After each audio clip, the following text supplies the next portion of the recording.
ಇಂದಿಗೆ ನನ್ನ ಮಗಳಿಗೆ 10 ವರ್ಷಗಳು ತುಂಬಿದವು. ಆದರೆ ಕೆಲಸಕ್ಕೆ ಹೋಗಿರೋ ನನ್ನ ಮೈದನೂ ಬರಲಿಲ್ಲ, ಶಾಲೆಗೆ ಹೋದ ನನ್ನ ಮಗನೂ ಬರಲಿಲ್ಲ. ತೆರೆಯ ಮರೆಯಲ್ಲಿಯೇ ನಮ್ಮ ಜೀವನ ಕಳೆದು ಹೋಗ್ತಾ ಇದೆ.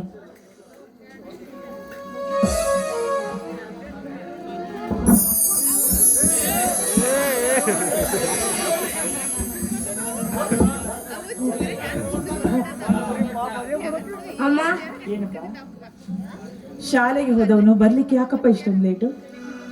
ಅಮ್ಮ, ಇವತ್ತು ನಮ್ಮ ಶಾಲೆಯಲ್ಲಿ ಯೂನಿಯನ್ ಡೇ ಇತ್ತು, ಅದಕ್ಕಾಗಿ ಬರುವುದು ತಡವಾಯಿತು. ಹೌದೇನು? ಅಲ್ಲಿ ಏನ್ ಮಾಡಿದೆ? ಶರಣನ ಪಿತೃಭಕ್ತಿ ನಾಟಕವನ್ನು ಮಾಡಿದ್ಯಾ? ಹಾ. ಆ ನಾಟಕದಲ್ಲಿ ನೀನ್ ಯಾವ ಪಾತ್ರ ಮಾಡಿದ್ಯಪ್ಪ? ಶರಣಕುಮಾರನ ಪಾತ್ರ ಮಾಡಿದ್ದೇನಮ್ಮ. ಹೌದೇನು? ಹೇಗ್ ಮಾಡಿದೆ?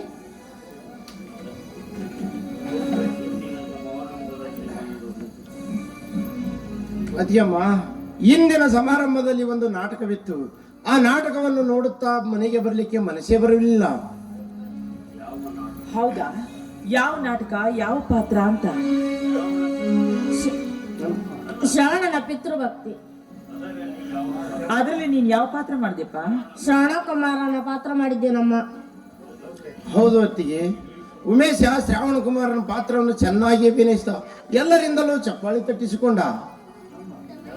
ಅಮ್ಮ, ಶರಣಕುಮಾರನು ಹೆತ್ತ ಕುರುಡು ತಂದೆ ತಾಯಿಯನ್ನು ಪುಣ್ಯಯಾತ್ರಿಗಳ ದರ್ಶನಕ್ಕೆಂದು ತಕ್ಕಡಿಯಲ್ಲಿ ಕೊಳ್ಳಿರಿಸಿ ಹೊತ್ತುಕೊಂಡು ಹೋಗುತ್ತಿರುವಾಗ, ಪಾದಯಾತ್ರೆ ಪ್ರಾರಂಭಿಸಿ ಅಭಿನಯಿಸುತ್ತಿರುವಾಗ ನನ್ನ ತಂದೆ ಇದ್ದಿದ್ದರೆ ಎಷ್ಟು ಚೆನ್ನಾಗಿರುತ್ತಿತ್ತು ಎಂದು ತಂದೆಯನ್ನು ನೆನೆಯುತ್ತಾ ಅಳು ಬಂದಿತು.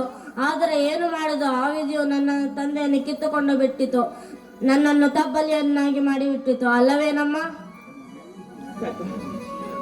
ನೋಡು, ಆ ರೀತಿಯಾಗಿ ಹೇಳ್ಬೇಡಪ್ಪ, ಹೇಳ್ಬೇಡ. ಏಕಮ್ಮ ಚಿರುವೆ, ನನ್ನ ತಂದೆ ಸತ್ತಿಲ್ಲವೇ? ಹಾಗಾದರೆ ನನ್ನನ್ನು ಶಾಲೆಯ ಹುಡುಗರೇಕೆ ತಂದೆ ಸತ್ತವನೆಂದು ಕರೆಯವರಮ್ಮ? ಹೇಳಮ್ಮ, ತಂದೆ ಎಲ್ಲಿದ್ದಾರೆ ಎಂಬುದನ್ನಾದರೂ ಹೇಳು.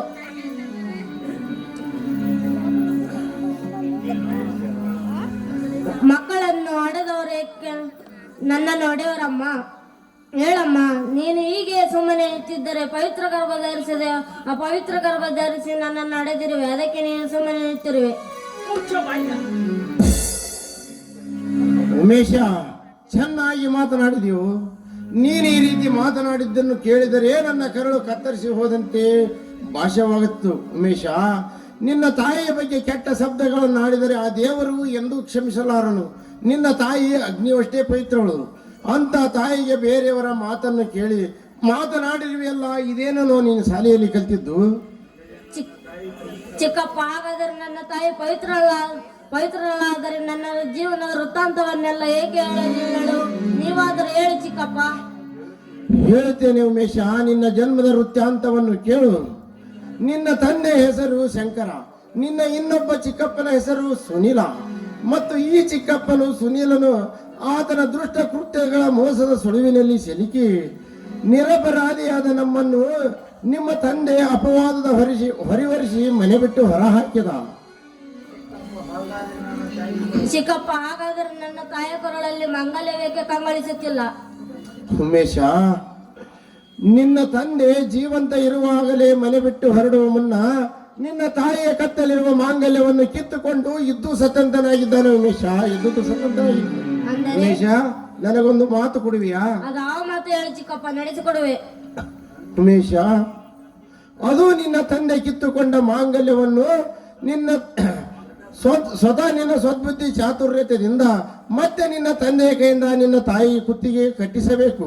ಅಂದರೆ ನಾ ಹೇಳುವುದಿಷ್ಟೇ ಉಮೇಶ, ನಿನ್ನ ತಂದೆ ಕಿತ್ತುಕೊಂಡ ಮಾಂಗಲ್ಯವನ್ನು ನಿನ್ನ ತಾಯಿಗೆ ಒದಗಿಸಬೇಕಾದರೆ ನಿನ್ನ ತಂದೆ ಎಲ್ಲೇ ಇದ್ದರೂ ಹುಡುಕಿ ತಂದು ತಂದೆಯ ಮನಸ್ಸನ್ನು ತಿದ್ದಿ ಮತ್ತೆ ನಿನ್ನ ತಂದೆ ತಾಯಿಗಳನ್ನು ಒಂದು ಮಾಡಿ ನಿನ್ನ ತಾಯಿಗೆ ಮಾಂಗಲ್ಯ ಒದಗಿಸಿ ನೀ ಪಡೆ ಮಗ ತಂದ ಮಾಂಗಲ್ಯ ಎಂಬ ವಜ್ರದ ಸರವನ್ನು ನಡೆಸಿಕೊಡುವಿಯಾ? ಈ ಮಾತನ್ನು ಚಿಕ್ಕಪ್ಪ, ಅಮ್ಮ, ನಿನ್ನ ಅಂತರಾಳವನ್ನು ನಾನು ಅರಿಯದೆ ನಾನು ಈ ರೀತಿ ಮಾತನಾಡಿದೆ. ಕ್ಷಮಿಸಮ್ಮ, ಕ್ಷಮಿಸು. ಹರಿಸಮ್ಮ, ನೀನು ಹೋದ ಕೆಲಸ ಜಯಶಾಲಿಯಾಗಿ ಬಾ ಎಂದು ಉದಯಿಸುವ ಸೂರ್ಯನ ಮೇಲೆ ಜನ್ಮ ಕೊಟ್ಟ ನೀನು, ನಿನ್ನ ಮೇಲೆ ಆಣೆ ಬೇರೆಯಾದ ತಂದೆಯನ್ನು ಎಲ್ಲಿದ್ದರೂ ಹುಡುಕಿ ತಂದು ನಿನ್ನ ಬರಿದಾದ ಕೊರಳಿಗೆ ಮರುಮಾಂಗಲ್ಯವನ್ನು ಒದಗಿಸದಿದ್ದರೆ ನನ್ನ ತಂದೆಯ ಮಗನೇ ಅಲ್ಲ.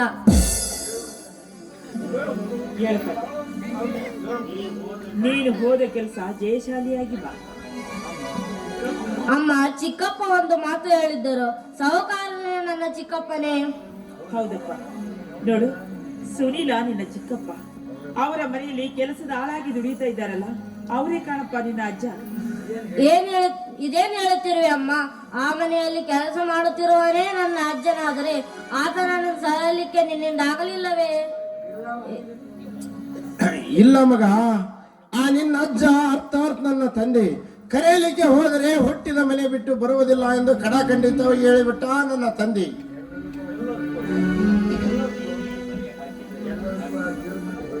ನೋಡು, ಎಲ್ಲರೂ ಆ ದೇವರ ಮೇಲೆ ಭಾರವನ್ನು ಹಾಕಿ ಮುಂದೆ ಎಲ್ಲಾ ಕಾರ್ಯಗಳು ಸುಗಮವಾಗಿ ಸಾಗುವಂತೆ ಮಾಡೋಣ. ದೇವರು ಎಲ್ಲಿದ್ದಾನಮ್ಮ? ದೇವರು ಬಸುರಿ ಆದ ನಿನ್ನ ಮೇಲೆ ಸಂಶಯದ ಗಾಳಿ ಬೀಸಿ ಏನೋ ಅಪರಾಧ ಮಾಡದ ನನ್ನನ್ನು ಹಕ್ಕಿರುವ ಮನೆಯಿಂದಲೇ ಹೊರದಬ್ಬಿದಲ್ಲ ನೋಡುತ್ತಾ ಸುಮ್ಮನೆ ಇರ್ತಿದ್ದಾನೆ ಆ ನಿನ್ನ ದೇವರು.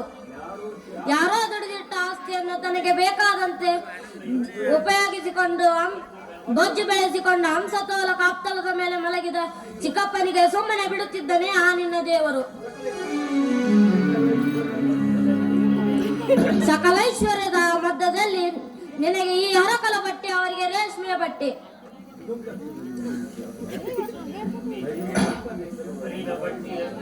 ನೋಡು, ಯಾವತ್ತೂ ಆ ರೀತಿಯಾಗಿ ದುಃಖಿಸಬಾರ್ದಪ್ಪ, ದುಃಖಿಸಬಾರ್ದು.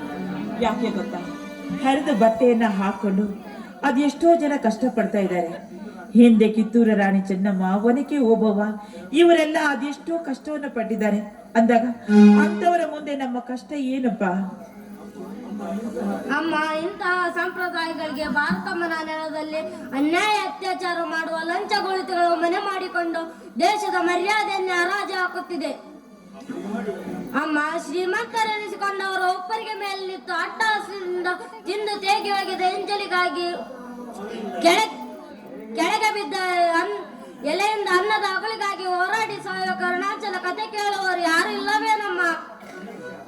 ಉಮೇಶ, ಮಹಾಭಾರತದಲ್ಲಿ ಶ್ರೀಕೃಷ್ಣ ಅರ್ಜುನನಿಗೆ ಧರ್ಮೋಪದೇಶ ಮಾಡುವಾಗ ಕರ್ಮಣೆ ವಾದಿಕಾರಸ್ತು ಮೊಪಲೇಸು ಸುಖದಾಚನ ಎಂದು ಹೇಳಿರುವ ಫಲ ವಿಚಾರಿಸದೆ ಕಾರ್ಯ ಮಾಡು, ಮುಂದೆ ಅದರ ಫಲ ಸಿಕ್ಕೇ ಸಿಗುತ್ತದೆ ಎಂದು ಮತ್ತೊಂದು ಸಂದರ್ಭದಲ್ಲಿ ಸಂಭಾವನೆ ವಿಜಯ ಎಂದು ಧರ್ಮ ಧರಿಸಿ ಅಧರ್ಮ ಹೆಚ್ಚಾದಾಗ ಧರ್ಮ ಉಳಿಸಲು ಮತ್ತೆ ಅವತರಿಸಿದ ಎಂದು.